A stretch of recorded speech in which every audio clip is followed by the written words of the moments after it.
Chapter 1. The Call to Adventure. 1.1 The Quiet Before. There are few things in life as peaceful as the deep woods just before sunset. The towering trees, the soft rustle of pine needles underfoot, the distant call of a bird you couldn't name if your life depended on it. For me, it was everything, the only place I truly felt like myself. After all the expeditions, the countless hours chasing wild theories and stories that rarely amounted to anything, I'd settled here in my little cabin just outside a town most people couldn't find on a map. It wasn't much, a single story with a small porch and an old hammock that hung lazily between two pines in the front yard. But it was mine, and after years of wandering, it felt good to put down roots. The locals didn't bother me much.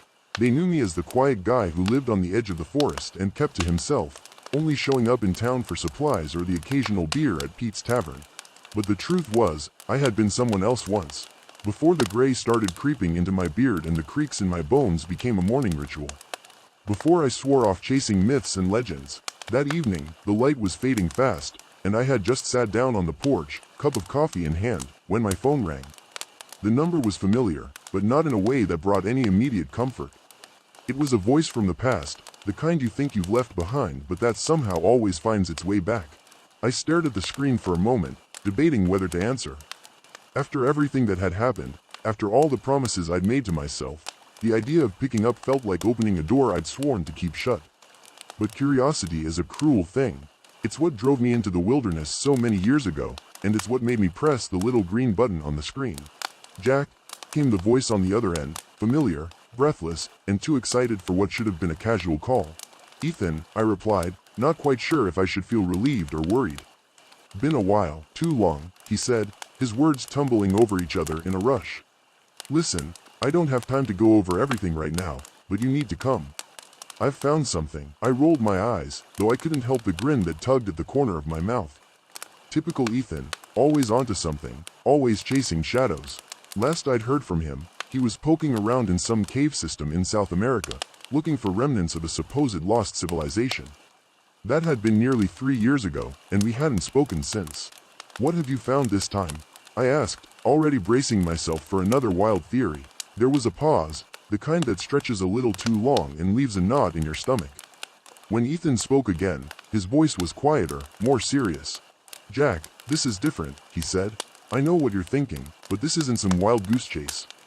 I've got proof, real proof." "Proof of what?" "You know what," he said. "Bigfoot." I sighed, leaning back in my chair and staring out at the darkening trees. This was the last thing I needed, another trip, another adventure chasing something that didn't exist.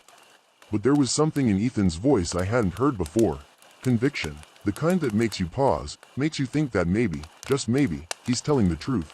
"I can't do this again, Ethan," I said, though I wasn't quite convincing myself. "You have to," he pressed. "Just one last time. I need you. The evidence I've found, it's undeniable. Footprints, structures, even some weird markings. It's all out there in the Northwest, and I'm telling you, this is the one. We've got to go before someone else does." I rubbed my temples, feeling the weight of his words settling on me like a stone. I'd been down this road before. Hell, we'd chased Bigfoot through half a dozen different forests, mountains, and valleys, and what did we have to show for it? Blisters, exhaustion, and a few blurry photos of what was probably just a bear. But despite everything, that old, familiar itch was starting to surface. The one that kept me going all those years, the need to know, to see for myself. To prove that the stories we whispered in the dark were more than just stories.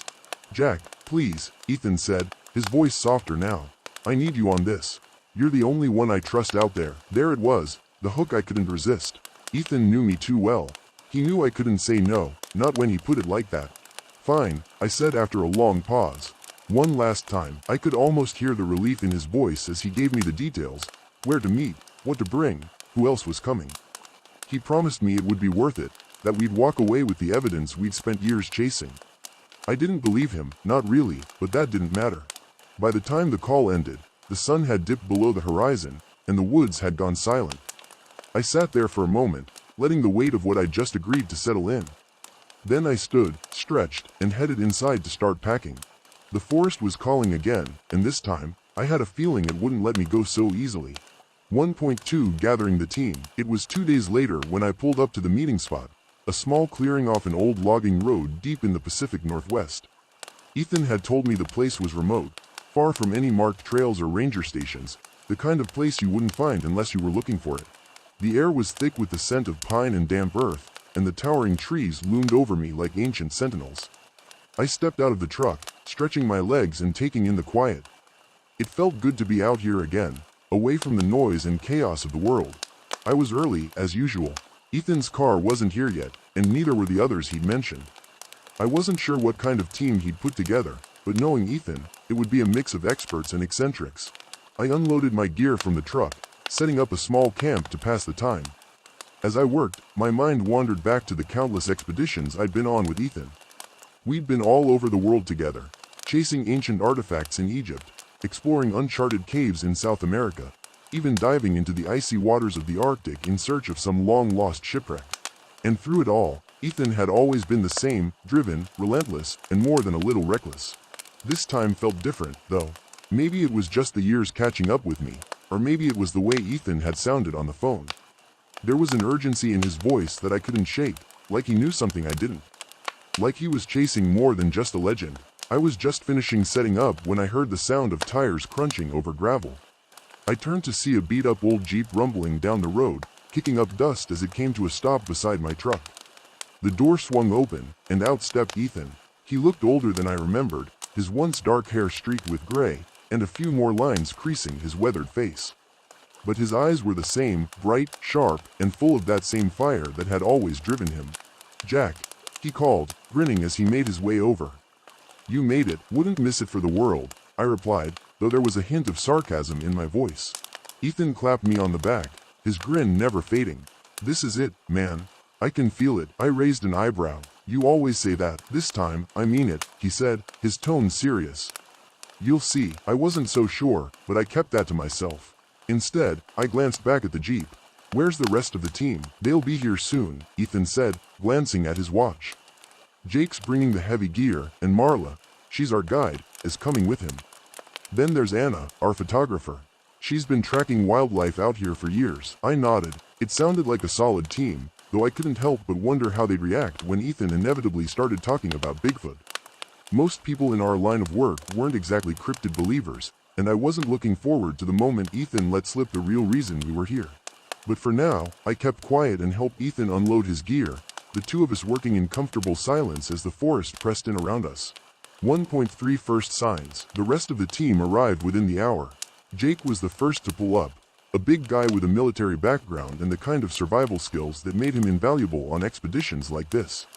He was followed closely by Marla, our guide. She was quiet, with sharp eyes and a calm demeanor, the kind of person who had spent years navigating the wilderness and knew how to move through it without leaving a trace. Last to arrive was Anna, our wildlife photographer. She was younger than the rest of us, maybe in her early 30s, with an easy smile and a camera always hanging around her neck. She'd spent years photographing elusive animals in some of the world's most remote places, and I could tell from the way she moved that she was comfortable in the wild. Once everyone was there, we gathered around the campfire, Ethan taking the lead as he explained the plan. He kept it vague, for now, focusing on the terrain we'd be covering and the basic logistics of the trip. But I could see the question in everyone's eyes. What were we really here for? As the fire crackled and the sun dipped lower, I found myself glancing around the camp, feeling that familiar tingle at the base of my neck.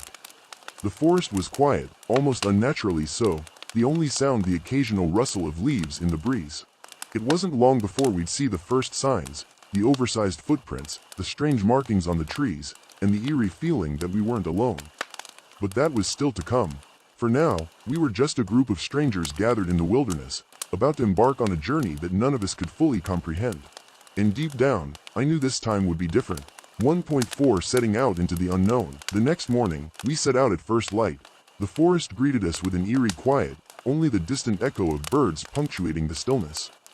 We moved like a team that had done this before, even though most of us hadn't worked together. Years of experience navigating difficult terrain had taught each of us the basics: how to move, what to listen for, how to sense when something was out of place. I walked at the front of the group with Ethan, though we didn't talk much. There was a tension in the air, an unspoken understanding that this wasn't just another expedition. Ethan's usual light-hearted banter was gone, replaced by a quiet determination. I could tell he was deep in thought, likely running over whatever clues had led him to believe this was more than just another wild goose chase. Behind us, Jake carried most of the heavier gear. He was the kind of guy who seemed built for the wilderness, broad-shouldered, solid, and with a calm that belied the intensity I knew he could bring when things went south. Marla led the group's direction, moving with a grace that came from years of navigating forests like this one. Her quiet confidence kept us on the right path, avoiding potential hazards before any of us even noticed them. Anna brought up the rear, her camera swinging from her neck like a third arm. She was constantly scanning the trees and underbrush, stopping occasionally to snap a photo of something the rest of us might have missed. I got the sense she wasn't just here for the expedition. She had a personal connection to the wilderness, a love for it that went beyond work. There was something in the way she captured the small details, like each shot told a story only she could see. As we trekked deeper into the forest, the landscape began to change. The trees grew thicker, their trunks covered in moss so old it felt like the forest itself had been untouched for centuries. The underbrush became denser, making our progress slow and methodical.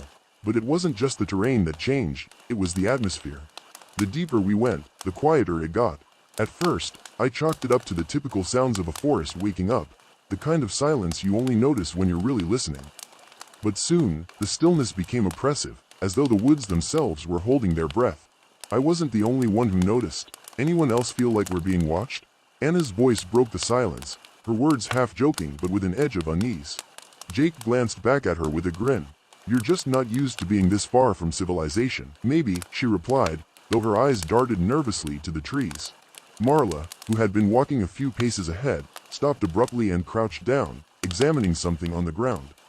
The rest of us gathered around, curious. "Tracks," she said quietly. Ethan immediately dropped to one knee beside her, excitement sparking in his eyes. "What kind of tracks?" Marla pointed to a faint indentation in the soft earth. "Something large, too big for a bear." I leaned in closer, squinting at the print. It was hard to make out in the dappled light, but it was definitely bigger than any animal I'd seen in these woods before. My stomach tightened, the rational part of my brain telling me it was just a trick of the terrain, an eroded bear print or maybe just some strange combination of the forest floor shifting. But another part of me, the part that had chased the myth of Bigfoot for years, couldn't help but wonder. Ethan grinned up at me, his excitement barely contained. "Told you this was it." I didn't respond, instead focusing on the track. It wasn't just the size that was unusual, it was the shape. It was too long, with clear indentations where toes should be. Bears have wide, rounded paws, but this was something else. "I've seen a lot of bear prints," Marla said, her brow furrowed. "This isn't a bear." For a moment, we all stood in silence, staring at the print as if it would somehow explain itself. Then Ethan stood up, brushing dirt from his knees. "Come on, we're getting closer." We pressed on, the mood shifting from quiet anticipation to something more charged. Every snap of a twig or rustle of leaves had us all on edge, eyes scanning the trees for any sign of movement. I couldn't help but feel like we were walking into something that had been waiting for us. As we moved deeper into the forest, the tracks became more frequent. At first, they were faint, barely noticeable against the dense underbrush. But soon they became clearer, more distinct, and with them came other signs, broken branches, odd markings on the trees, and strange, almost woven structures that seemed to blend into the forest itself. Anna stopped to take pictures of the structures, her camera clicking rapidly as she captured every detail. "These don't look natural," she muttered, more to herself than anyone else. I had to agree. The structures looked like they had been built intentionally, but not by any human I could imagine. They were simple, just collections of branches and vines woven together, but there was a strange symmetry to them. They were placed at regular intervals along the path, almost like markers. "Trail markers," Ethan said, echoing my thoughts. "Someone, or something, wants us to follow." Jake snorted, his skepticism obvious. "Or it's just a bunch of sticks." "Sticks don't do this on their own," Ethan shot back, his excitement growing with each new discovery. "This is it, Jack. This is what we've been looking for." I wasn't so sure. Something about the whole situation didn't sit right with me. I'd seen plenty of strange things in my years of expeditions, but this felt different. It wasn't just the signs we were seeing, it was the feeling. The deeper we went, the more it felt like we were walking into something we couldn't control. 1.5 The Unseen Watcher. We continued on, the strange markers leading us deeper into the heart of the forest. The light was beginning to fade, casting long shadows through the trees and giving the woods an almost otherworldly quality. The deeper we went, the more I couldn't shake the feeling that we were being watched. Every so often, I'd catch movement out of the corner of my eye, a shadow darting between the trees, or a brief rustling in the underbrush that stopped as soon as I turned my head. It wasn't just me, either. I could see the others growing more tense, their eyes scanning the trees just as mine were. Anyone else getting that feeling? Jake asked after a while, his usual bravado dampened by the oppressive atmosphere. You're just spooked, Ethan replied, though his voice lacked the confidence it usually carried. Even he was feeling it, though he was trying to hide it. Marla, who had been walking at the front of the group, slowed her pace and held up a hand to signal for us to stop. She crouched down again, her eyes scanning the ground. Hold on, we gathered around her as she pointed to the forest floor. More tracks, only this time, they were fresher. Much fresher. These weren't here long ago, she said quietly. Ethan's eyes lit up. It's close. We stood in silence for a moment, the weight of her words hanging in the air. The tracks were leading us somewhere, and whatever had made them wasn't far off. My pulse quickened, a mixture of fear and excitement coursing through me. This was what we'd been searching for all these years, the proof that something was out here. But now that we were this close, I wasn't sure if I wanted to find it. The forest seemed to grow darker as we moved on, the trees closing in around us, their branches hanging low and casting strange shadows on the ground. The path was becoming more difficult to navigate, the underbrush thick and tangled, forcing us to slow our pace. The air was heavy, almost suffocating, and the oppressive silence was broken only by the occasional snap of a twig beneath our feet. Suddenly, there was a sound, a low, guttural noise that seemed to reverberate through the trees. We all froze, every muscle in my body tensing as I strained to listen. The sound was distant, but unmistakable, something large, something alive. Ethan grinned, his eyes wide with excitement.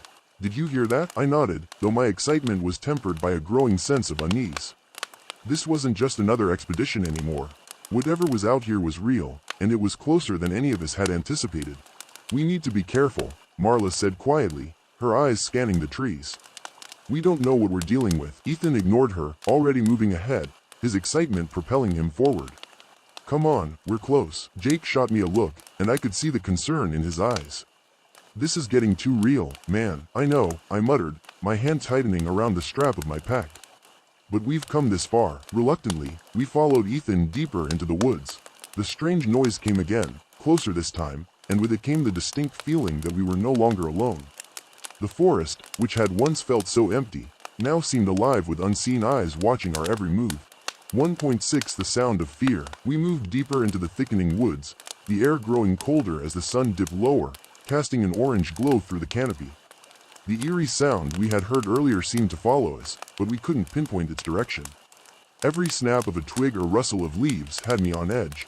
I wasn't the only one. Jake's eyes constantly darted around, and even Marla, usually calm and composed, had her hand on the hilt of the machete strapped to her belt. Anna, who had been taking pictures in silence, suddenly paused and knelt to the ground, raising her camera. Look at this, she whispered. We all gathered around, and I immediately saw what had caught her attention. There, between the fallen leaves, was another set of footprints. These were clearer than the ones we'd seen before. The size of them made my skin crawl. They were huge, easily twice the size of any human foot, and with distinct toes. But what made them more unnerving was that they were fresh, pressed deeply into the earth as though something, or someone, had been walking through just moments before. Jake let out a low whistle. Whatever made that as close. Ethan was already grinning, the excitement bubbling in his chest. This is it. This is the proof we've been waiting for. Marla knelt beside the print, running her fingers over the edges of it. It's heading north, she murmured. Towards the river. We exchanged glances. The river was where we had planned to camp for the night, but now that we were seeing these tracks, the idea of setting up camp so close to whatever was out here didn't seem like such a good one. You think we should follow them? Jake asked, his voice quieter now. Ethan didn't hesitate. Absolutely. We came here for this. But Marla stood up, shaking her head. We don't know what we're dealing with. We need to proceed carefully. Carefully, Ethan repeated, his eyes bright with excitement. But we can't just turn back. We've never been this close. For a moment, no one said anything. The silence was oppressive, the weight of what we were seeing settling over us like a thick fog. Finally, I nodded. We follow. But cautiously. Anna was already snapping photos, her camera clicking rapidly as she captured every angle of the massive footprint. This is incredible, she whispered. Do you realize what this could mean? I did. If we found more proof, clearer tracks, or better yet, an actual sighting, It would be the discovery of a lifetime. But as we pressed forward, the rational part of my brain kept warning me that we might not be prepared for what we'd find. The forest seemed to close in around us as we moved north, following the tracks. The trees were thicker here, their branches heavy with moss that swayed gently in the breeze. The further we went, the darker it got, and soon the only light was the fading glow of the setting sun filtering through the trees. We continued in silence, the only sound the crunch of leaves beneath our boots. The tracks led us deeper, and with each step, the sense of being watched grew stronger.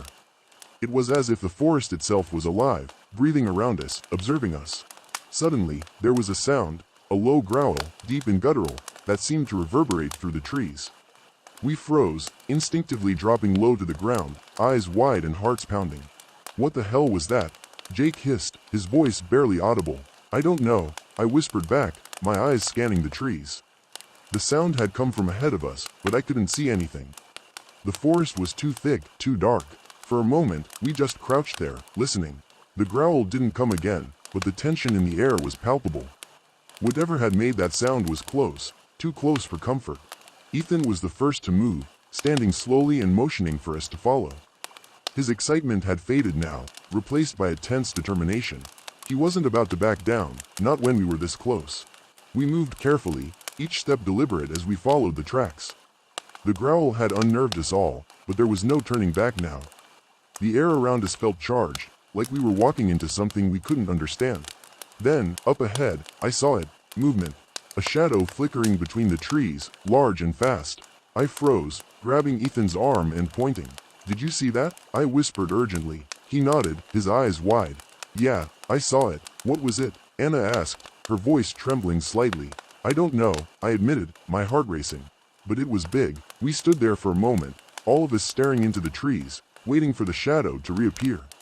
But it didn't. Whatever it was, it had moved fast, too fast for us to get a good look. "Maybe it was just a bear," Jake suggested, though even he didn't sound convinced. "No bear moves like that," Ethan muttered. That was something else. We pressed on, though now the fear was palpable. The tracks led us closer to the river, where the underbrush grew denser and the trees taller. The sound of rushing water became louder, drowning out the silence of the forest. Suddenly, Marla stopped dead in her tracks. "Wait," she whispered, holding up a hand. We all froze, our eyes following hers to a spot up ahead. At first, I didn't see it, but then I realized what she was pointing at. There, between the trees, was a figure. It was huge, easily over 7 feet tall, with broad shoulders and a hulking frame. It was covered in dark fur, blending into the shadows of the forest, but there was no mistaking the outline. My breath caught in my throat. I couldn't believe what I was seeing. It was real. It was really there. "Bigfoot," Ethan whispered, his voice filled with awe. For a moment, none of us moved. We just stood there, staring at the massive figure in the distance. It was standing still, watching us, its dark eyes gleaming in the fading light. Then, without warning, it moved. It turned and disappeared into the trees with a speed and grace that seemed impossible for something so large. "Did you see that?" Anna gasped, her camera already snapping pictures. "Tell me you saw that." "We saw it," I breathed, my heart pounding in my chest. Ethan grinned, his eyes wide with excitement. That was it. That was Bigfoot. Marla, however, didn't look as thrilled. She was frowning, her eyes scanning the trees where the creature had disappeared. "We need to be careful," she warned. "We don't know what we're dealing with." Ethan waved her off, still grinning from ear to ear. "We just saw Bigfoot, Marla. This is the proof we've been waiting for." But even as he said it, I couldn't shake the feeling of unease that had settled over me. We may have just seen something incredible, but we were far from safe. 1.7 The chase begins. The encounter had left us all shaken, but the excitement of what we had just witnessed was enough to keep us moving forward. Ethan, in particular, was buzzing with energy, his mind racing with possibilities. He was already talking about setting up camp by the river and planning the next day's search. For him, this was just the beginning, but Marla wasn't so sure. She kept a close eye on the trees, her hand never far from the machete at her side. "We don't know how many of them are out here," she said quietly as we walked. "And we don't know if they're dangerous." "We'll be fine," Ethan insisted, though I could hear the edge of nervousness creeping into his voice. "We're prepared for this, but were we?" The encounter had been so brief, so sudden, that none of us had really processed what had just happened. All I knew was that we were in uncharted territory now, and the forest around us suddenly felt a lot less inviting. As we reached the riverbank, we set up camp quickly. The sun had nearly disappeared, casting the forest in deep shadows. The sound of the rushing water provided some comfort, a constant white noise in the otherwise oppressive silence. We gathered around the fire, its flickering light casting long shadows on the trees around us. No one spoke much as we ate dinner, each of us lost in our own thoughts. Anna kept glancing at her camera, reviewing the photos she had taken earlier. Jake was sharpening a knife, his eyes distant, while Marla stood watch, her posture tense. Ethan finally broke the silence. "Tomorrow, we follow the tracks. We're on the right path. Are you sure that's a good idea?" I asked, voicing the concern that had been gnawing at me since the encounter. "We don't know what else is out there. That's exactly why we need to keep going," Ethan insisted. "We came here for proof, and we've found it. We can't turn back now." Marla glanced at him, her expression unreadable.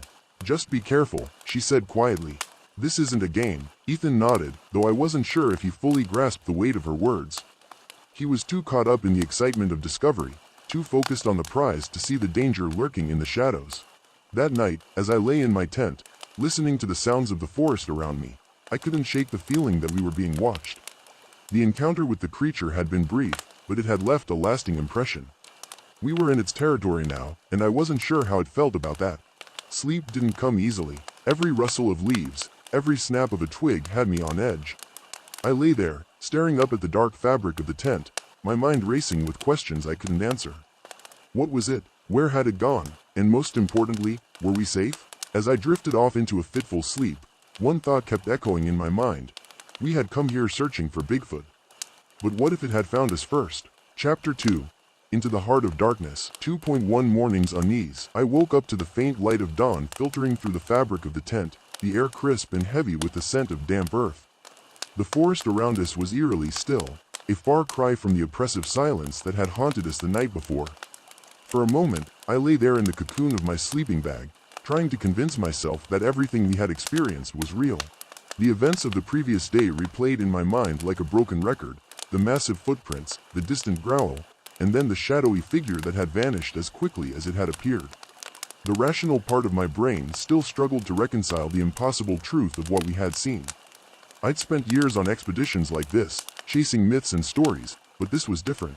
This was tangible. I couldn't deny it anymore. We had encountered Bigfoot. I unzipped the tent slowly and crawled out, the cold air biting at my skin. Ethan was already up, crouching near the riverbank with his journal in hand, scribbling notes furiously. His face was alight with excitement, though I could see the weariness behind his eyes. None of us had slept well. "Morning," I mumbled, rubbing my hands together to warm them up. Ethan glanced up, his eyes shining in the pale morning light. "Can you believe it? We saw it. We actually saw it." He shook his head, almost in disbelief at his own words. "I've waited my entire life for this moment." I nodded, though I couldn't match his enthusiasm. The awe of the encounter was still fresh in my mind, but so was the fear. The forest had felt different after that, hostile, as though we had crossed a line by entering its domain. "Did you sleep at all?" I asked, trying to push the lingering unease to the back of my mind. Ethan chuckled, shaking his head. "How could I? My mind's been racing all night. I've got so many questions about its behavior, its habitat, if there's more than one. I need answers." He wasn't the only one. The encounter had left us all hungry for more, but it had also planted a seed of doubt in me. I couldn't shake the feeling that we weren't just observers here. We were intruders. As the rest of the team stirred awake, we gathered around the remnants of last night's fire to discuss the day's plan. Marla, who had spent the night on watch, looked especially exhausted, her eyes dark with sleeplessness. She said nothing about the creature, though I knew she was just as shaken as the rest of us. "We keep following the tracks today," Ethan announced over a breakfast of granola bars and instant coffee. "Whatever we saw yesterday was just the beginning. We've got to be close to its lair, or at least where it's been nesting." Marla frowned but didn't argue. I could tell she was concerned, but she also knew that Ethan wouldn't be swayed. He was too deep into the chase now, too focused on the discovery to consider the risks. Still, her silence spoke volumes. She wasn't convinced we were making the right choice. "I'll scout ahead," she finally said, standing and grabbing her machete. "We need to make sure we're not walking into anything dangerous." "Good idea," I added, grateful for her cautious approach. "We don't want any surprises." As Marla disappeared into the trees, the rest of us packed up camp, preparing for another day of trekking deeper into the wilderness. The air was heavy with anticipation, and though none of us said it out loud, we all knew that today could be the day. Either we'd find undeniable proof of Bigfoot's existence, or we'd stumble into something far more dangerous than we'd bargained for. 2.2 The Forest's Secrets. By midday, we had covered several miles of dense forest, following the faint trail left by the creature's enormous footprints. The path had become more erratic, winding through thick underbrush and over uneven terrain. It was as if the creature had tried to lose us, weaving in and out of its own tracks. But Ethan's determination was unwavering. He was convinced we were getting closer. The deeper we went, the more the forest seemed to change. The trees grew taller, their branches intertwining overhead, blocking out much of the sunlight. The air became cooler, and the sounds of the forest, birds, insects, the rustle of leaves, began to fade. The silence was unsettling, a stark contrast to the vibrant life that had surrounded us earlier. "We're not alone," Anna whispered, her eyes scanning the treetops. Her camera hung loosely around her neck, but I could tell she was ready to use it at a moment's notice.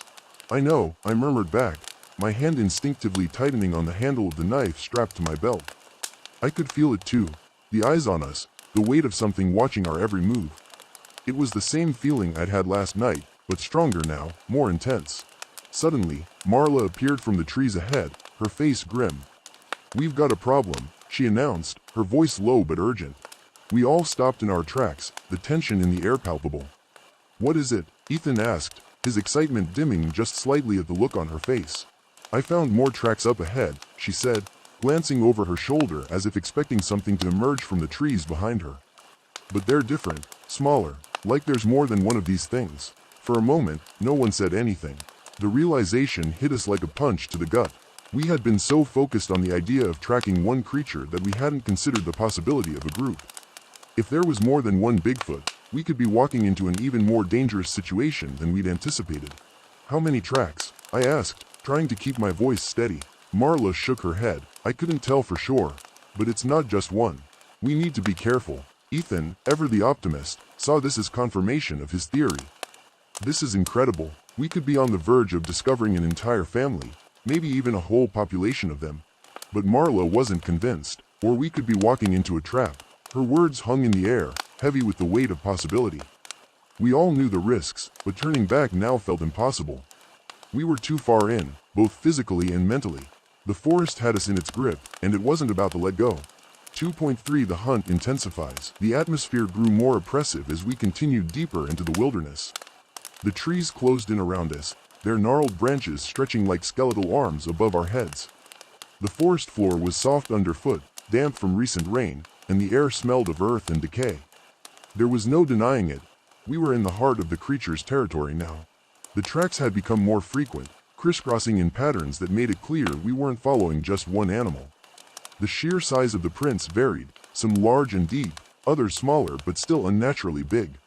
It was unsettling, knowing that these creatures moved in groups. Ethan led the way, his enthusiasm not yet dampened by the growing sense of dread that seemed to seep from the trees. Anna stayed close behind him, camera at the ready, while Jake and I followed with Marla bringing up the rear. Her eyes never stopped scanning the forest, her posture tense and alert. "Something's off," she muttered as we pushed through a particularly dense thicket. I didn't need to ask her what she meant. I could feel it too. The air felt thick with anticipation, like the forest itself was holding its breath, waiting for something to happen. And then it did. A branch snapped somewhere to our left, the sharp crack cutting through the silence like a gunshot. We froze, every muscle in our bodies tensing as we turned towards the sound. For a moment, everything was still. Too still. Then, another snap, closer this time. "They're watching us," Marla whispered, her hand hovering near her machete. Ethan, however, wasn't deterred. "We're close," he murmured, his eyes wide with excitement. "I can feel it," but Marla wasn't convinced. She moved closer to me, her voice low. "We need to leave, now." I nodded, my instincts screaming at me to listen to her, but before I could say anything, Ethan took a step forward, towards the sound. "Wait," Marla hissed, but it was too late. Suddenly, the underbrush exploded with movement. A dark shape burst from the trees, moving so fast it was a blur. I barely had time to register what was happening before the figure was upon us, knocking Ethan to the ground with a force that sent him sprawling. Chaos erupted. Anna screamed, scrambling backwards as the creature lunged at Ethan, its massive form towering over him. It was huge, easily 8 feet tall, covered in thick, matted fur, its eyes wild and feral. It moved with a terrifying speed and strength, unlike anything I'd ever seen. "Get back," Marla shouted, brandishing her machete as she charged towards the creature. But it was too fast. With a powerful swipe of its arm, it knocked her aside like she weighed nothing, sending her crashing into a nearby tree with a sickening thud. I moved without thinking, rushing forward to grab Ethan and pull him to his feet. But the creature wasn't done. It let out a deafening roar, a sound so primal and terrifying it sent chills down my spine. "Ethan, move," I yelled, dragging him away from the creature as it turned its attention towards us. But then, just as quickly as it had appeared, the creature vanished into the trees, its massive form disappearing into the shadows like a ghost. We stood there in stunned silence, the forest around us eerily still once again. The only sound was our heavy breathing and the faint rustle of leaves in the wind. Ethan was shaking, his face pale as he clutched his side where the creature had struck him. Did you see that?" he gasped, his voice trembling with a mixture of awe and fear. Marla groaned from where she lay against the tree, struggling to sit up. "We need to get out of here," she muttered, wincing in pain. But Ethan wasn't listening. He was already scribbling notes in his journal, his mind racing with the implications of what we had just witnessed. I exchanged a glance with Marla, my stomach twisting with dread. This was no longer just an expedition.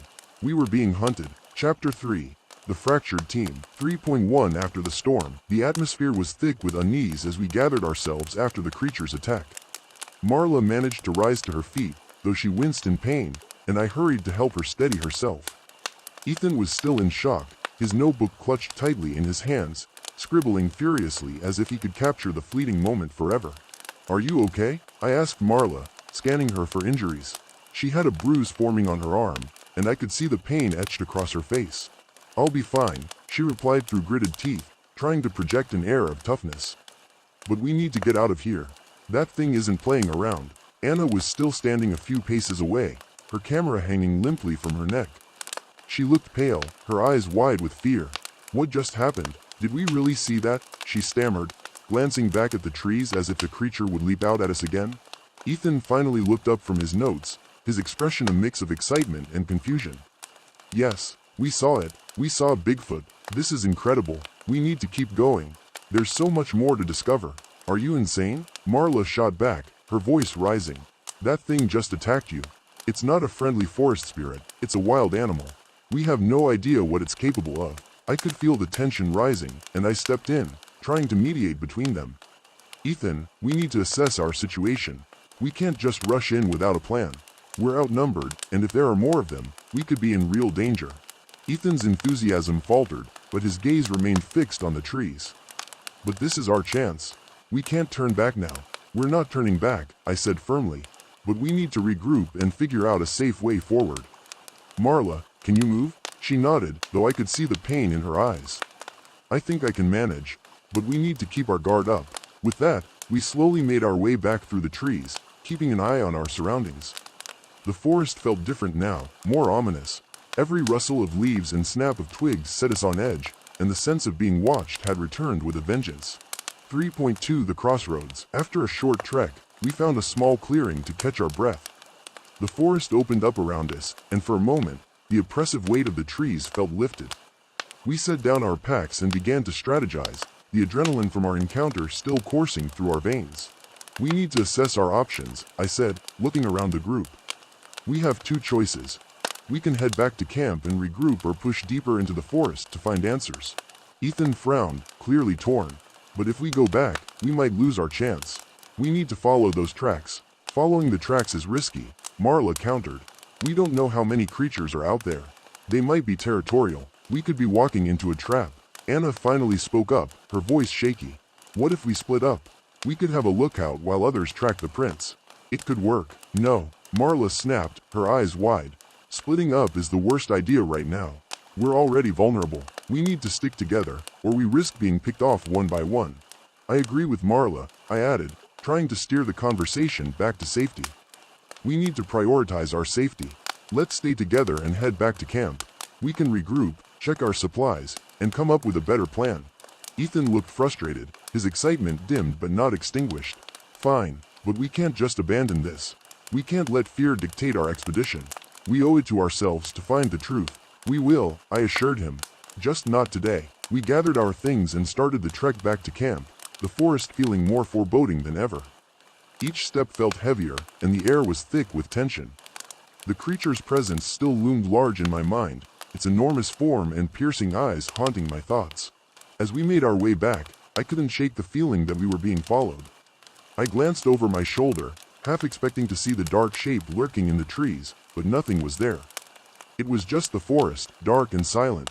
3.3 The darkness grows. When we finally reached camp, it was a relief to see our gear still intact. The tent stood solemnly under the trees, a stark reminder of our vulnerability in this vast wilderness. We quickly set about gathering our supplies, though the weight of our recent encounter hung heavily in the air. Marla took a seat on a log, her face pale as she tried to catch her breath. "We need to rest and come up with a plan," she said, her voice shaking slightly. "If we go back out there, we have to be smarter about it." Anna set up her camera, pointing it at the clearing. "I want to document everything. This is too important not to capture." She turned her camera toward us, a forced smile plastered on her face. "We need to show the world what we're finding out here." I watched her, my stomach twisting. "Anna, this isn't just about documentation. It's about survival. We can't afford to be reckless." Ethan had retreated to his notebook, scribbling furiously, seemingly lost in his thoughts. He seemed oblivious to the tension brewing around us. I approached him, hoping to ground him a little. "Ethan," I said softly, "what if we looked for evidence of its behavior? We can do that without getting too close." He paused, looking up from his writing. "You mean track it without putting ourselves in danger?" "Exactly. We can set up cameras around the perimeter of our camp and monitor the tracks from a safe distance. It might give us the information we need without the risk of an encounter." Ethan's eyes brightened at the suggestion. "That could work. We can analyze the footage, and if anything appears, we'll have proof. We can even set bait to draw it closer to the cameras." Marla overheard us and shook her head. "That's still a risk, Ethan. We're inviting danger by luring it in. But it could help us understand its behavior," Ethan argued. "If we can figure out what it wants or what draws it in, we'll be one step ahead." I could see both sides of the argument, but the idea of inviting the creature closer to camp felt like a gamble we couldn't afford. Still, I was starting to see the logic in Ethan's enthusiasm. We needed a plan, something that would give us an edge in this terrifying game of cat and mouse. 3.4 Setting the stage. After much deliberation, we settled on a plan. We would set up a perimeter of cameras around our camp to monitor any movements. While Ethan and Anna began preparing the equipment, I checked the supplies we had left, making sure we were stocked for another night in the wilderness. As evening fell, we set up the cameras at strategic points around the campsite, ensuring we had a clear view of any potential activity. The sun dipped below the horizon, casting long shadows through the trees, and the forest seemed to come alive with night sounds: the chirping of crickets, the rustling of leaves, and the distant hoots of owls. Marla insisted on keeping watch, her eyes scanning the tree line.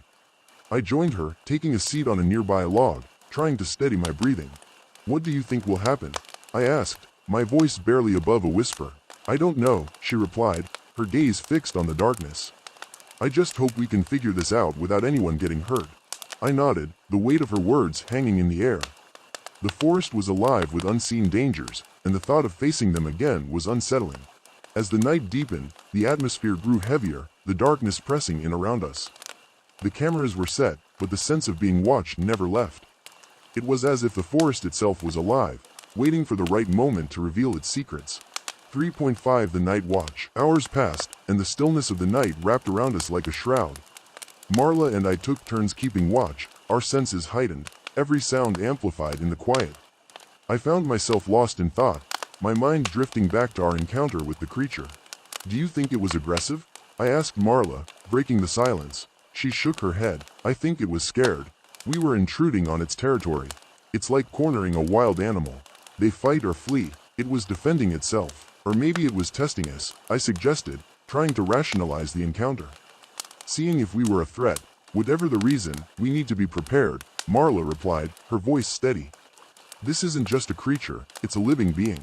We have to respect that." As the hours wore on, the shadows seemed to stretch longer, and the air grew thicker. My eyes drifted to the cameras, their small red lights blinking softly in the darkness, a reminder of our precarious position.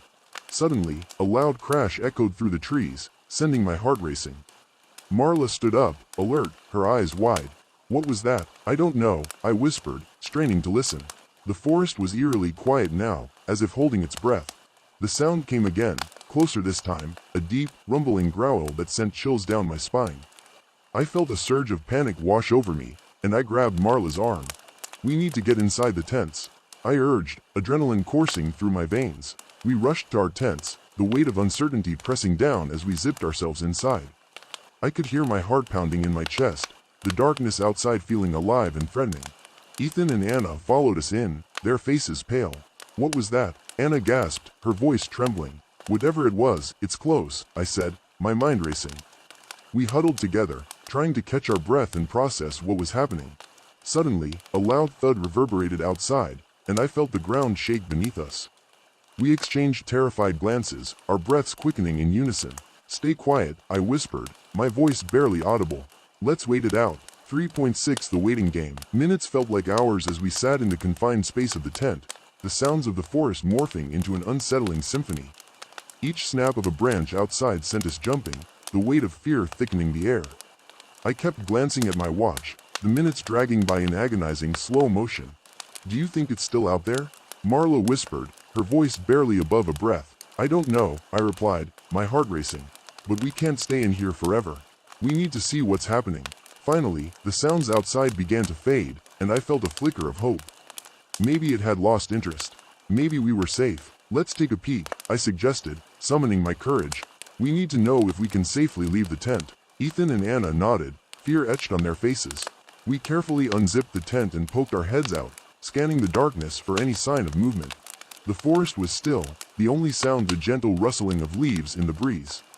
I could see the faint outline of the cameras we had set up, their lights still blinking steadily. Maybe it's gone, Anna murmured, her voice trembling slightly. But before I could respond, a loud rustle erupted from the bushes nearby, and my heart plummeted. The creature was still out there, and it was close. Back inside, I shouted, and we scrambled back into the tent, zipping it up just in time. My pulse raced, and I could feel the fear radiating off my companions. We huddled together again, the tension thick enough to cut. What do we do now? Ethan asked, his voice shaking. I took a deep breath, trying to calm my racing thoughts. We need to wait for dawn. We can't go out there in the dark. It's too dangerous. Marla nodded, her eyes wide with fear. We should at least check the cameras. If we can see what it was, we might have a better idea of what we're dealing with. We all exchanged glances, the weight of the decision pressing down. Finally, I nodded in agreement. Once it's light enough, we'll check the footage and formulate a plan. 3.7 The longest night. As the night dragged on, the weight of the encounter hung over us like a dark cloud. Each minute felt eternal, the forest outside a shadowy world filled with unknown dangers. I found myself straining to hear every sound, every rustle outside echoing in my mind. The tension reached its peak when I suddenly heard a low growl, rumbling from just outside our tent. My heart leapt into my throat, and I froze, my body rigid with fear. The growl was deep and guttural, sending chills down my spine. I exchanged terrified glances with Marla and Anna, who looked just as scared. Ethan was scribbling notes in his journal again, as if he were trying to capture the moment. Are you crazy? Marla hissed, her voice low but urgent. Put that away, I have to document this. Ethan replied, his voice rising. This is a historic moment. Right now, we need to survive. I snapped, my nerves fraying. Just then, the growl escalated into a series of loud, crashing sounds, followed by the unmistakable sound of something large moving through the underbrush. My pulse raced as I held my breath, listening intently. It was then that I realized, the creature wasn't just roaming. It was searching for us. We need to stay quiet, I whispered urgently. If it knows we're here, it might come for us. The sounds continued outside, echoing through the forest. My heart felt like it was about to burst, each thud resonating in my chest. I wanted to scream, to run, but all I could do was wait, trapped in this tent while the unknown lurked just beyond the fabric walls. Time stretched on, and eventually, the sounds began to fade. I could hardly believe it when silence fell again, the night air thick with tension. After what felt like an eternity, I finally risked a glance at my watch. Dawn was still hours away, and the darkness felt suffocating. We held our breath, listening intently as the night slowly began to release its grip. Eventually, the faintest hint of light began to filter through the trees, casting eerie shadows across our campsite. I exhaled a shaky breath, the weight of fear lifting just slightly. "We need to get ready," I said, my voice steadying. "As soon as there's enough light, we'll check the cameras and see what we're dealing with." 3.8 Breaking dawn. As the first light of dawn broke through the trees, we emerged from the tent cautiously. The forest looked entirely different in the soft light, the shadows receding and revealing the beauty of the wilderness. But I could still feel the lingering tension in the air, an unshakable reminder of the night's terror. We gathered around the camera monitors, each of us holding our breath as we prepared to see the footage. I glanced at Marla, who was rubbing her arms as if trying to ward off the lingering chill. Ethan set up the laptop, eager to see what we had captured. The first few clips showed nothing but the quiet forest, the soft rustling of leaves and the occasional birdsong. My heart sank with each passing second. Had we really encountered something so monstrous, or was it just a figment of our imaginations? But then, as the sun rose higher, a shape flickered on the screen, a massive shadow moving through the trees. I leaned closer, my heart pounding in my chest as I strained to see the details. The creature was unlike anything I had ever seen, its towering figure silhouetted against the morning light. "There, did you see that?" Ethan exclaimed, pointing at the screen.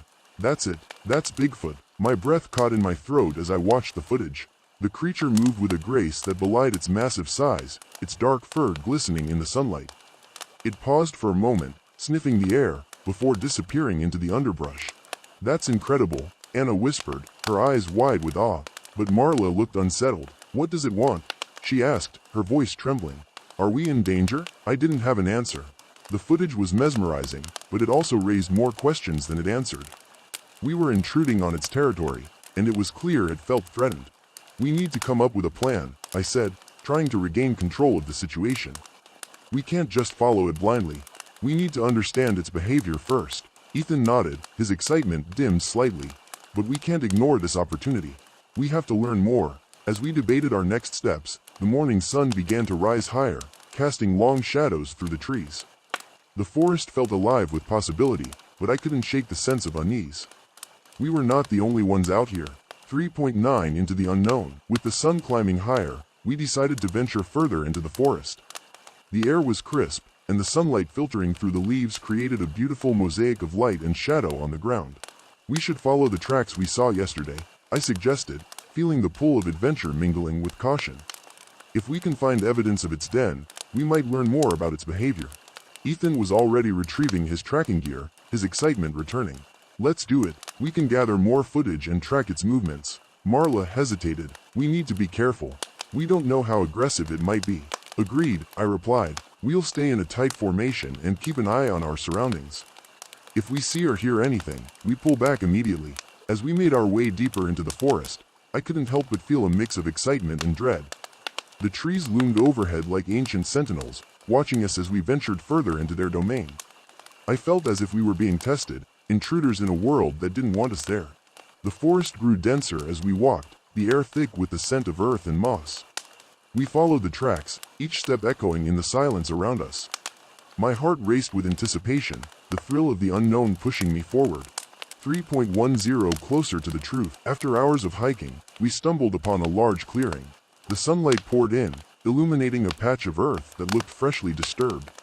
My pulse quickened as I approached, squatting down to examine the ground. "These tracks are huge," I said, tracing the outline of a footprint in the soft earth. "It's definitely Bigfoot." Anna crouched beside me, her camera poised to capture the moment. "This is incredible. We're getting closer to understanding it." As we examined the area, I noticed something in the distance, an outline that resembled a cave or a large rock formation. "Look over there," I pointed. "That could be a den." Ethan's eyes lit up. "Let's check it out. This could be what we've been searching for." As we approached the formation, I felt a mixture of excitement and trepidation. The closer we got, the more my instincts screamed at me to turn back. But curiosity pushed us forward. When we reached the entrance, a dark cave gaped before us, the shadows within deep and foreboding. I felt a shiver run down my spine. "Do we really want to go in there?" Marla stepped back, her expression uneasy. "This could be dangerous. We have no idea what's inside." Ethan nodded, but I could see the hunger for discovery in his eyes. "We have to at least look. This is a chance to learn." "Let's be cautious," I said, drawing a deep breath. "We'll take a look but keep our distance." As we ventured closer, the entrance of the cave loomed larger, darkness swallowing the light around us. My heart raced, every instinct warning me to retreat, but I was drawn to the unknown. The air grew colder as we stepped closer, the cave entrance opening up like a dark mouth ready to swallow us whole. Just as we reached the threshold, a low growl echoed from within, reverberating through the air and freezing us in place. "Did you hear that?" Anna gasped, stepping back instinctively. The growl came again, louder this time, and I could feel the ground vibrating beneath us. Whatever was in there was not happy about our presence. "Time to go," I shouted, and we turned, sprinting away from the cave entrance, hearts pounding in our chests. 3.11 The chase begins. We didn't stop running until we reached the safety of the trees, gasping for breath as we leaned against the trunks, the adrenaline pumping through our veins. I could still hear the growl echoing in my mind, the primal sound sending chills down my spine. "That was too close," Marla panted, her face pale. "We shouldn't have gone in there." Ethan, however, looked exhilarated. "Did you hear it? That was incredible. We're so close to understanding it. But at what cost?" Marla shot back, her eyes fierce. "We can't keep pushing our luck like this. We need to gather more evidence," Ethan insisted. "If we can capture footage of that growl, we'll have undeniable proof of Bigfoot." I stepped in, trying to mediate again. "We need to regroup. We can't afford to lose sight of our safety. Let's head back to camp and analyze what we found." Reluctantly, Ethan nodded, though I could see the disappointment etched across his face. We began the trek back, the shadows of the trees closing in around us once more. As we walked, I couldn't shake the feeling that we were being watched. I turned my head often, scanning the trees for any sign of movement. The forest felt alive, but it was no longer a friendly place.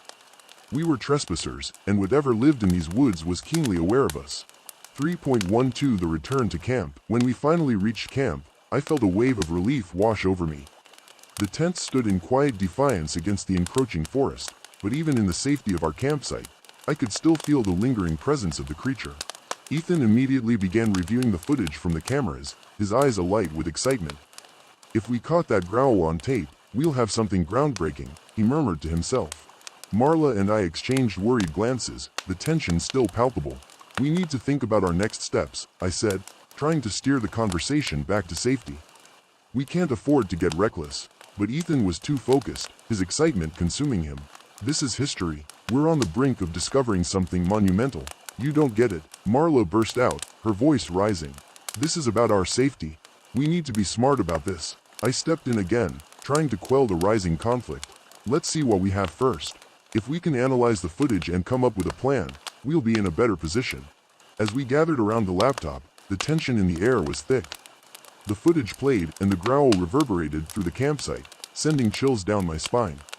The creature's silhouette loomed in the darkness, a monstrous figure that made my heart race. "This is it," Ethan exclaimed, his eyes gleaming. "We have evidence. We need to share this with the world." But Marla wasn't convinced. "We need to focus on understanding this creature, not exploiting it. We can't just rush in without a plan." As the debate continued, I felt the weight of uncertainty pressing down on us. The forest was still a wild, unpredictable place, and our encounter had only scratched the surface of the mystery surrounding Bigfoot. 3.13 Unanswered questions. As night fell once again, the forest took on a different persona, shadows creeping along the edges of our camp. We had reviewed the footage, but it left us with more questions than answers. The growl echoed in my mind, the primal sound reminding me of the creature lurking just outside our understanding. We sat around the campfire, the flames flickering and casting dancing shadows on the trees, each pop and crackle of the fire seeming to mirror the tension among us. "What do you think it wants?" Anna finally asked, breaking the silence. "What if it's trying to communicate?" Marla shook her head. "Or it's warning us to stay away. We're in its territory, and it's defending itself." Ethan was deep in thought, tapping his fingers on his notebook. "Maybe it's not as dangerous as we think. Perhaps it's curious. If we can approach it with respect, we might learn something." "But what if it's not curious?" Marla shot back. "What if it sees us as a threat? We have to take this seriously." The tension thickened, each of us grappling with the unknown. The forest outside felt oppressive, the darkness closing in around us.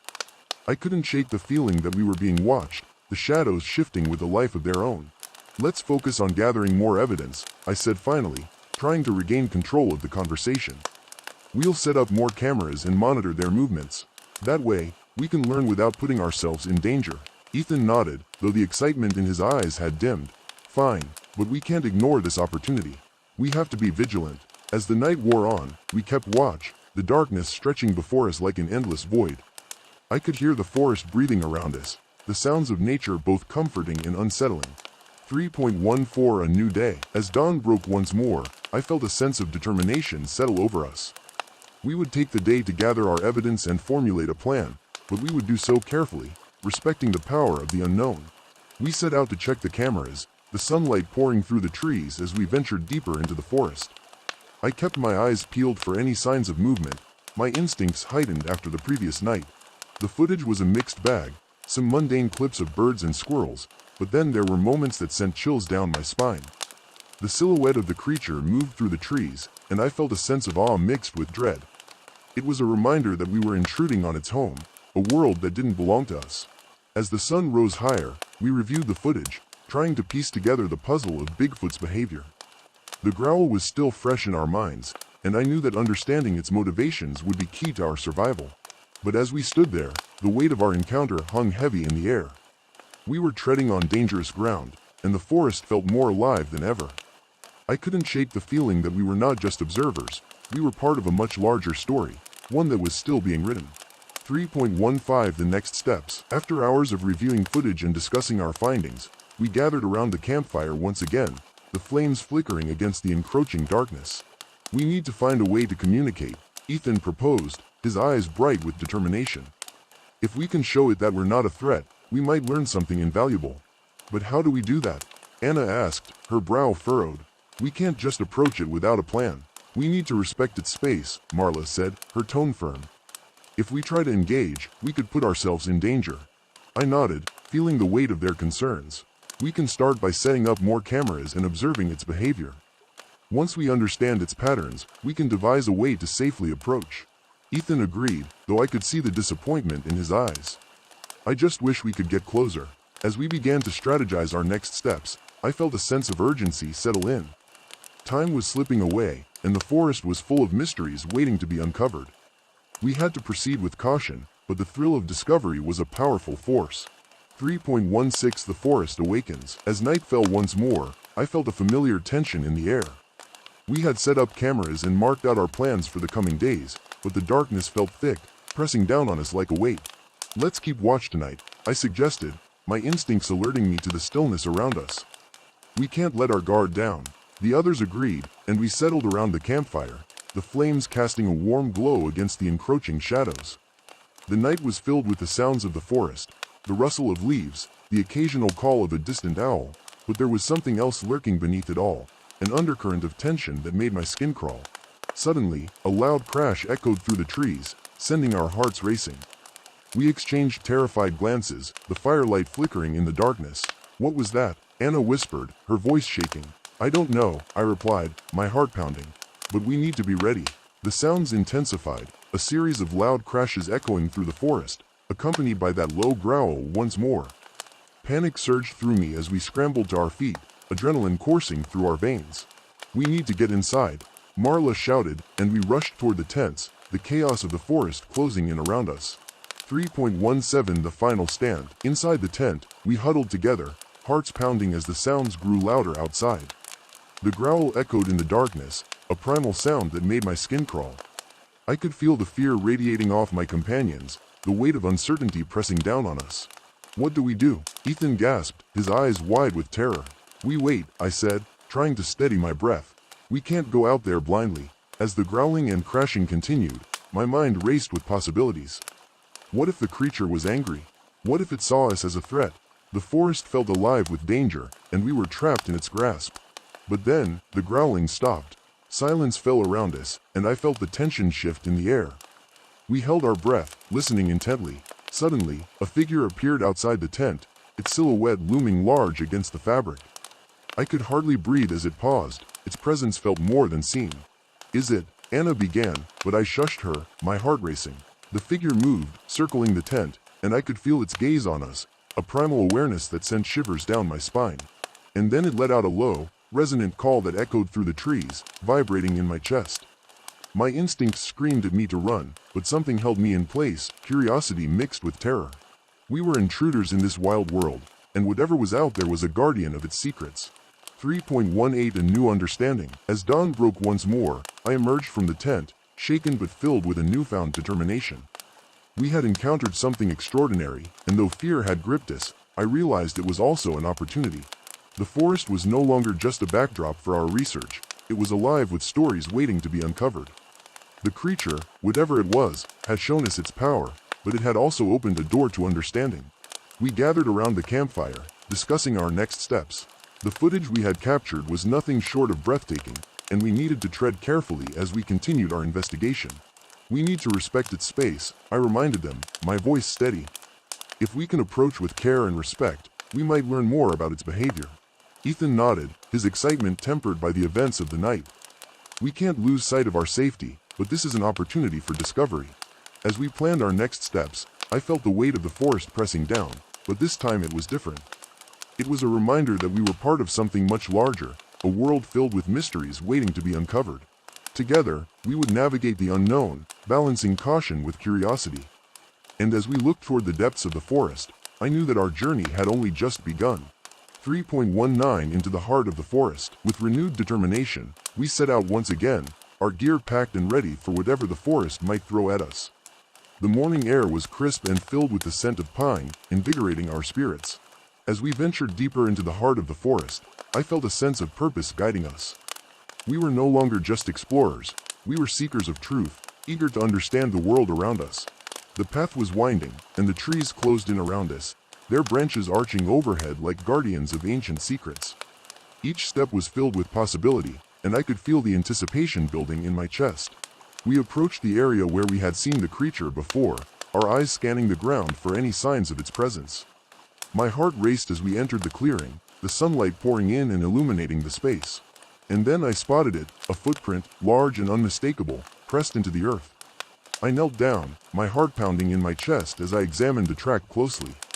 It was here, I breathed, excitement bubbling within me. Marla crouched beside me, her eyes wide. We need to document this. Ethan was already pulling out his camera, eager to capture the moment. This is incredible, we're getting closer. As we recorded the evidence, I couldn't help but feel a sense of awe. We were on the cusp of discovering something monumental, a piece of a larger puzzle that had remained hidden for so long. 3.20 The heart of the mystery. But just as we were about to leave the clearing, a loud rustling echoed through the trees, sending my heart racing once more. I glanced at the others, the tension in the air palpable. What was that? Anna whispered, her voice trembling. I held up a hand, my senses on high alert. Stay quiet. The rustling grew louder, followed by the unmistakable sound of footsteps.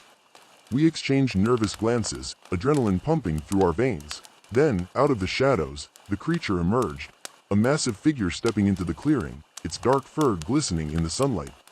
My heart raced as I froze in place, the reality of the moment hitting me hard. It was more magnificent and imposing than I had ever imagined. The creature paused, its eyes scanning the area before locking onto us. I felt a shiver run down my spine as it regarded us, the air thick with tension. Ethan, get the camera. I hissed, my heart pounding. He fumbled for his gear, excitement battling fear in his eyes. This is it, we're finally going to see it up close. But as the creature moved closer, I felt a wave of caution wash over me. It was powerful and majestic, but we were still intruding on its territory. I stepped back, instinctively creating space. The creature took a tentative step forward, its expression unreadable. I felt a surge of empathy, a connection forged in the moment. We were not just observers, we were part of a shared experience. Stay still, I whispered, my voice barely audible. Let's see what it does. 3.21 An unexpected encounter. The creature paused, sniffing the air as if trying to gauge our intentions. My heart raced as I watched it, the tension thick and electric. Ethan held the camera steady, capturing the moment, while Marla and Anna stood close, their eyes wide with awe. But just as I thought we might have a moment of understanding, a loud crash echoed through the forest, causing the creature to turn sharply. Its posture shifted, tense and alert, and I felt my heart drop. The forest had shifted again, and we were no longer alone.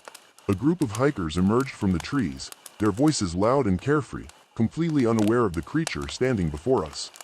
The moment shattered, and I felt a sense of panic rise in my chest. Ethan, we need to leave, I urged, my instincts screaming at me. We can't let them scare it away. But Ethan was transfixed, his camera still rolling. No, this is amazing. We can't miss this. Before I could respond, the creature let out a low growl, a warning that echoed through the clearing. The hikers froze, their laughter fading as they turned to face the massive figure standing before them. "What the hell is that?" one of them exclaimed, his voice filled with disbelief. I felt a surge of urgency. "We need to back away, now." We began to retreat slowly, keeping our eyes on the creature, but it seemed unfazed by our presence. The hikers were panicking now, stumbling back and forth as they tried to comprehend what they were seeing. I could see the creature's eyes darting between us and the hikers, a mix of confusion and wariness. It took a step back, as if trying to assess the situation, and I felt a pang of sympathy for it. "Just let it be," I whispered, my heart heavy with the weight of the moment. The creature growled again, louder this time, and the hikers turned to run, screaming as they fled into the trees. 3.22 The final moment. As the chaos unfolded, I felt a mixture of relief and sorrow wash over me. The creature had shown us its power, but we had also witnessed its vulnerability. "Ethan, we have to go," I shouted again, pulling him back as he continued to film. But the creature didn't follow the hikers. It stood its ground, watching them disappear into the forest. I could see the conflict in its eyes, the tension palpable. And then, in a surprising twist, it turned to us. The growl subsided, and I felt a moment of understanding pass between us. In that instant, I knew we were not just observers of a mystery. We were participants in a story much larger than ourselves. The forest was alive with secrets, and we were part of the narrative unfolding before us. The creature took a step back, its body language shifting from aggression to a more curious stance. I felt a sense of hope as I slowly lowered my hands, signaling to the others to do the same. "Let's just breathe," I said softly, my heart racing as I locked eyes with the creature. In that moment, we were connected, two beings navigating the unknown, both wary but curious. And as the creature turned and disappeared into the depths of the forest, I felt a sense of awe wash over me. 3.23 Reflections in the wake of the encounter. As we made our way back to camp, the weight of the encounter settled in. I felt a mixture of exhilaration and reflection, the adrenaline still coursing through my veins. "We actually saw it," Ethan said, his voice filled with wonder. "This is groundbreaking. We have to share this with the world, but we also need to think about the creature's safety," Marla replied, her voice firm. "This isn't just about us anymore," I nodded, feeling the truth in her words. We had witnessed something extraordinary, but we had also become part of a delicate balance between curiosity and respect. As we gathered around the campfire that night, I couldn't help but reflect on our journey. We had come seeking answers, but what we had found was so much more. The forest was alive with stories, and we were merely threads woven into its tapestry. "We need to document everything carefully," I said, looking at my friends. "This isn't just about proving Bigfoot exists, it's about understanding its world." Anna smiled, her eyes shining with excitement.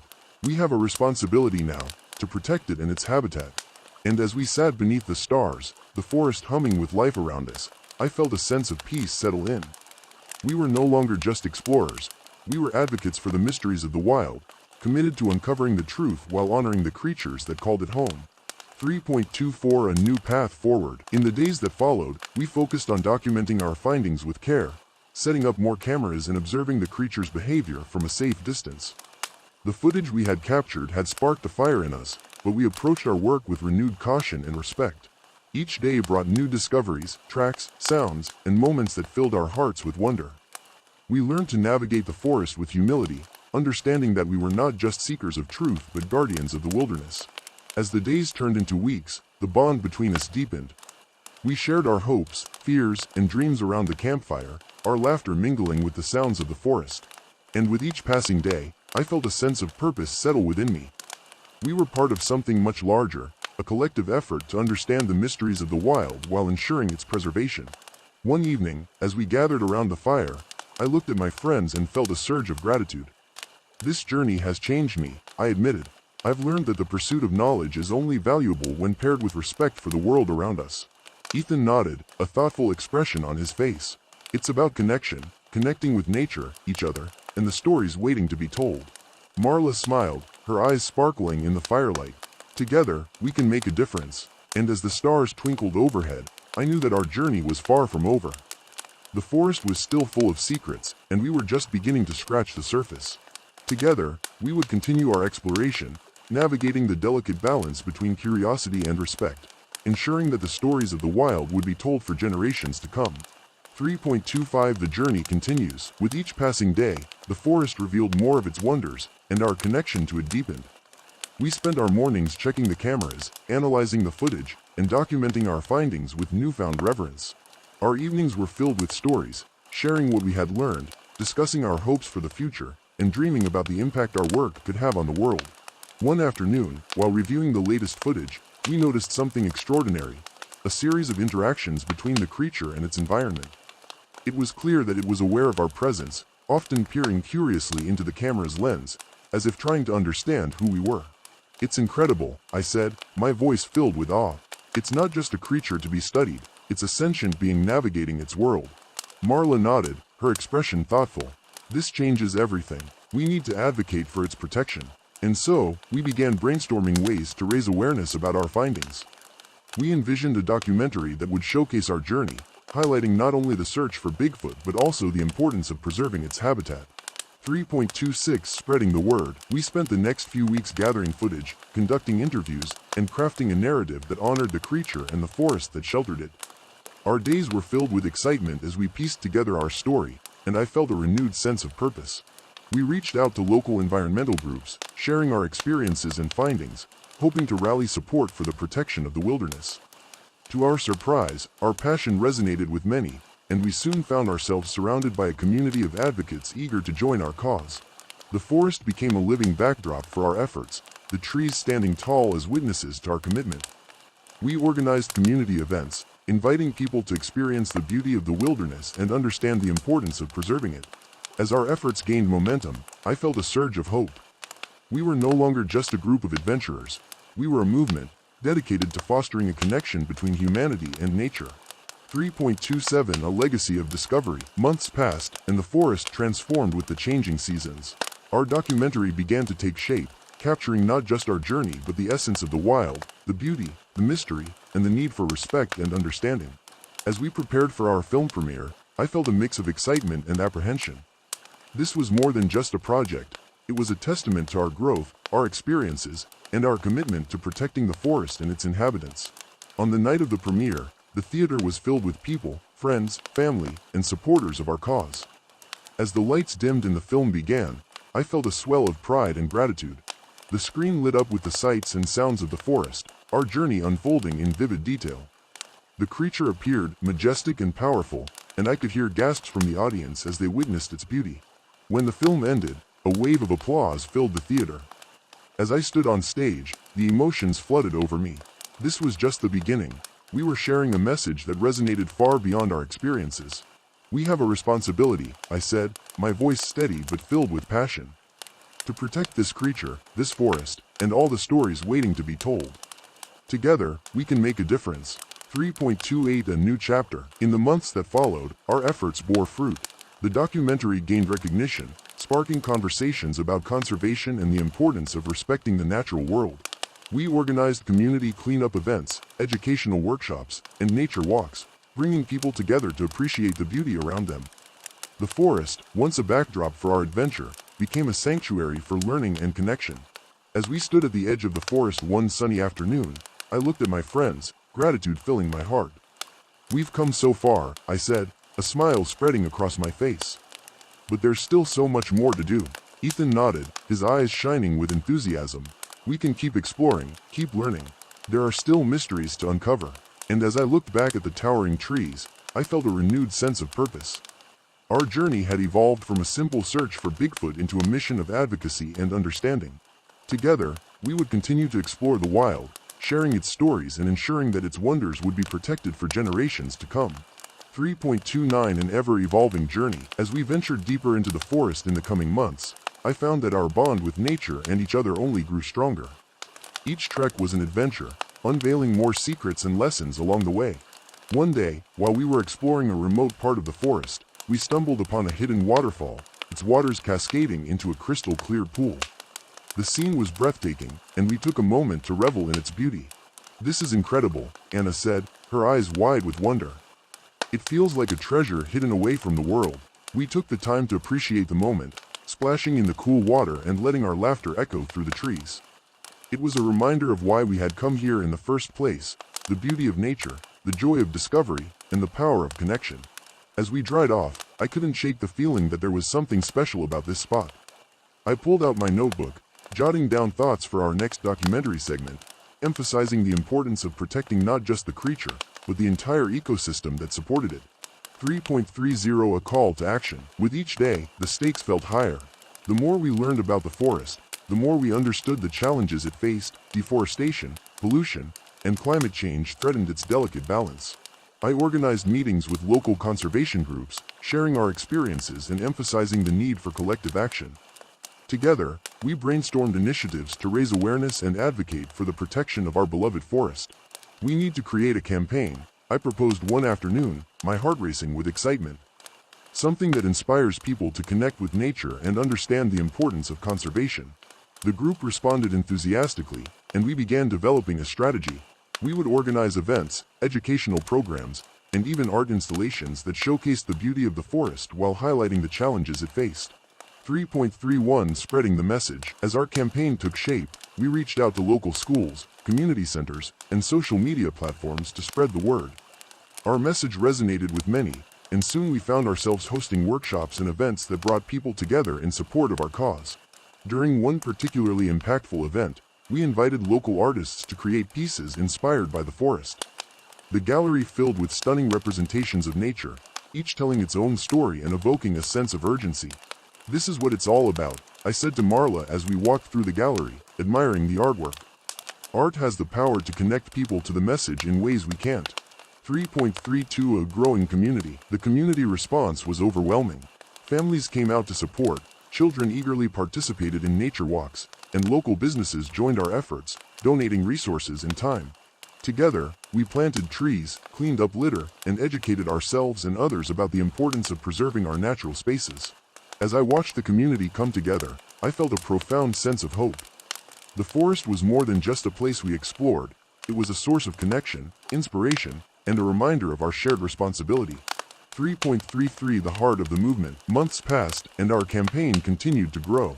We organized a forest festival, inviting people from all around to celebrate nature and learn about the importance of conservation. The festival featured local musicians, artists, and workshops that focused on sustainability and environmental awareness. Families brought their children to explore the wonders of the forest, and the energy was electric. Standing at the entrance, I felt a surge of pride as I looked around. This was more than just an event, it was a movement, a celebration of the bond we shared with nature. As the sun began to set, casting a golden glow over the festivities, I took a moment to reflect on how far we had come. We had transformed from a group of adventurers seeking a mythical creature into a community advocating for the preservation of the forest. 3.34 A legacy in the making. As the festival came to a close, I felt a renewed sense of purpose wash over me. We had not only shared our love for the forest but had also inspired others to join our cause. Our journey was far from over. The forest was still full of mysteries waiting to be uncovered, and we were determined to continue our exploration and advocacy. As we gathered around the campfire that night, surrounded by friends and fellow advocates, I felt a profound sense of belonging. We were united in our love for the wilderness and our commitment to protect it. "Ethan, Marla, Anna," I said, my heart full. "This is just the beginning. We have a legacy to build, and together, we can make a difference." And as the stars twinkled above us, I knew that our journey had transformed not only our lives but the lives of those around us. We were part of a movement that would echo through the generations, a testament to the power of connection, respect, and understanding. Together, we would continue our quest to explore the wild, share its stories, and ensure that its wonders would be protected for all time.